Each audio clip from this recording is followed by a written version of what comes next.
అసలు ఇతను ఏంటంటే కమ్యూనిస్టు నాయకుల కంటే శక్తిహీనుడు. కమ్యూనిస్ట్ నాయకులు ఇంకా నోరన్న ఉంటది. రాహుల్ గాంధీకి నోటి దూల తప్పించలేదు. కమ్యూనిస్ట్ నాయకులు కాస్త ఆలోచించదగ్గట్టుగానే మాట్లాడతారు. ఇతనికి అది కూడా లేదు.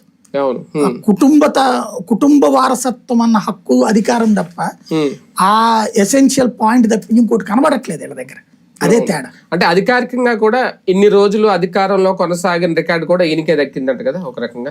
అంటే ప్రతిపక్ష నాయకుడు అంటే కాంగ్రెస్ ఏతర పక్షం ఒకటే ఆస్పెక్ట్. అంటే ముఖ్యమంత్రిగా ఉన్న అంటే భారతదేశ చరిత్రలో అందరి రికార్డు పోయినాయి. అవును, సీఎం దగ్గర నుంచి ఇంత ముందు పెమా ఖండూకు ఉండేది.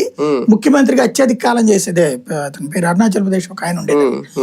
ఆయన తర్వాత అత్యధికంగా చేసినటువంటిది ముఖ్యమంత్రిగా చేసినటువంటిది ఈశాన్య రాష్ట్రాలకు సంబంధించిన ఒక ముఖ్యమంత్రికి ఉన్నది అది. ఆ తర్వాత చూసుకుంటే ముఖ్యమంత్రిగా కానీ ప్రధానమంత్రిగా కానీ అంటే కంప్లీట్ గా అధికారిక పదవుల్లో ముఖ్యమంత్రి డైరెక్ట్ ఆయన మంత్రి చేసి ముఖ్యమంత్రి అవ్వాలి. ఎమ్మెల్యే కూడా ముఖ్యమంత్రి కావాలి. ముందు ముఖ్యమంత్రి అయ్యాక ఎమ్మెల్యే అయ్యాడు. అక్కడి నుంచి అలాగే ఏ కేంద్రంలో మంత్రిగా చేసి ప్రధానమంత్రి కాదు, డైరెక్ట్ ప్రధానమంత్రి అయిపోయాడు.